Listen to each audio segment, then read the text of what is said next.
No. There we go.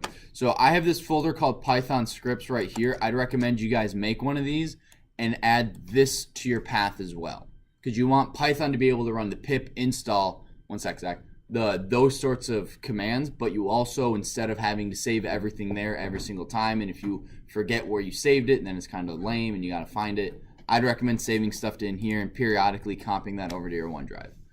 Zach and then Ryan. Do you want us to create a shortcut to the scripts folder that are like pathways to?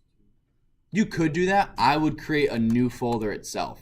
Okay, and then have the path go here, because you're also going to need to, when we read web pages, you gotta install Gecko driver in here, and it's easier to install it here just because you know where it is, and it's a lot easier to get to this folder than it is to get to the scripts folder in C, username, app data, local, programs, Python 3, all that stuff. Ryan. So in my path, I have a path for Python app, and then on my desktop, I have Python app. Yeah.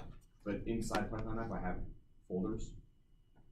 Does that matter? Or should I create individual paths for each single folder in Python app? I would. Cool. Wherever you're saving the stuff that you want to run. Python app homework, Python app in-class stuff, Python app quizzes. Well, I would do Python F scripts, and in the scripts save like the stuff that we're gonna automate. So in here, the only thing I'm saving in here are the programs that I want to be able to run from Command R. Okay, that makes sense. Ethan. the thing where you can add paths. Oh, just type in environment here, and it's Atom system environment variables, and then you'll see environment variables on the bottom right, and then for user variables for Ethan.Stoneman, click on path, and then click edit, and you should have a couple of them up here. And so as you guys can see, I have C user, ZStolter, desktop, Python scripts in my path. And then I just have everything saved in there. All right, so I only got 6 minutes, so I want to get through this. So how do you make a batch file? Sounds complex, right? No, but I'm sure it is. It's actually the other way around. It's actually very simple. What you're going to do is you just create a new text document, and you name it the same as your script. So as you see, I have a YouTube DP for YouTube Dude Perfect Python script and a batch file. I have a you did it Python script and a you did it batch file. Amazon search, Python script, Amazon search batch file. Does the text document need to be in the same folder as the? Yeah. Needs to be in the same folder that you're running your script from, right? So technically you can save this wherever you want, right? So this batch file, what you do, so we're gonna make this, rename this test batch file, and in here you type 2 lines. The first one is the location of your file, Which is going to be the same place as your. which is we got to at py.exe to tell it you're executing a Python script, Right. and then you type the path to your Python script, which is going to be. What if my Python script is just in a totally different spot? Can I still use the batch file?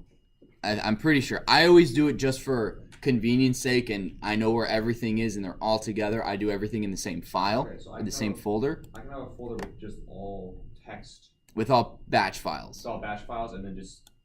Yeah. Okay, that makes it more. Okay, that's cool. So now that I have the location of this, you paste it. C user ZStolter desktop Python scripts. You have to tell it slash. We'll do Amazon search because I've already written that file. And then you got to go. I can't remember why you do %. You just. And then the last thing is at pause. And what that will do is that leaves your command prompt screen up and running and says press any key to continue. Then you know it's not opening and closing real fast. You're like, wait, is it even working? It kind of just, I like it. So what you guys can do is then in here, emmet.py, you can just put, because this is your test batch file, you can just use this and copy and paste it each time and go, this is the name So it doesn't even need to be the same name. It just needs to have my there. script. Yeah. Like I said, I do everything the same name, same batch file, same this, same that, in the same folder, so I know where everything is, and if I need to edit it, I'm not looking for an extra 5 or 10 seconds getting to the scripts folder. Right. I'd rather have this be everything. I'd rather have everything I need in order to run my batch files and my scripts in one spot. With all the same name. With all the same Well, name. if you don't have the same name, it'll be really confusing. Yeah. Right? So once you have this, you got to go File, Save As. You have to change this to all files and add the .bat at the end. It's a dot badge.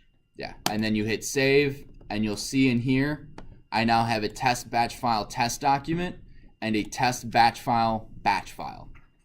What I would do is use this test batch file each time, go to Edit. Where's my text? Oh, because I have it open over here.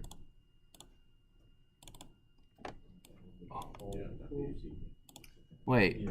Did you forget to save it? I might have, but I don't think so. Well, I'll edit this one. Yeah, 'cause you have this Copy name it. of my script is this. So batch files. So now every time I need to create a batch file for whatever program, I double click this one, I type in the name of my script, I hit File, Save As, I save it as whatever I want, and then I close it. Ah, good. And so now you can just, instead of, well, I really want to watch Dude Perfect videos or whatever, and right now my code only does Dude Perfect. Good code. There we go. And one thing and this typically, when we're manipulating web pages, it only works in Firefox. No. Yes, I already use Firefox. Never activates Firefox.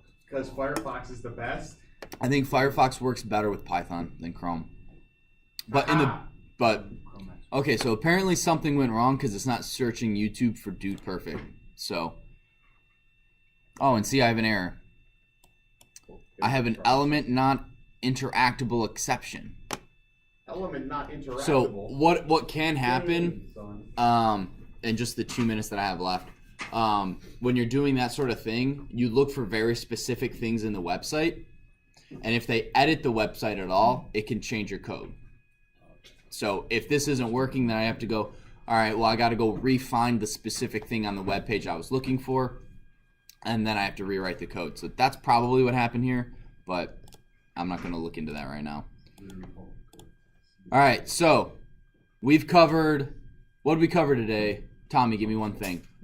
Like creating batch files. Creating batch files. And what does that do, Alex? Because they're running they're opening the program. There you go. It allows you to run the program, without having to open the file and find it. What's the shortcut to opening Windows Run? Brian. Oh, Zach, what'd you say? Control R? You're very close. It's not Control R, it's Windows R. What else did we learn, Sam? Try and accept. Try and accept, yes. And why would we use a try and accept over an if statement, Forge? Because it prevents certain errors when you input them. Say when you're supposed to get an integer, but you input a string. Correct. And try to accept and just filter it out. And give you Yeah. All right, so make sure that you guys understand creating batch files, running things from Windows R. If any of that's not working, it needs to be done by tomorrow. Anyway, have a good day, guys. I'll see ya.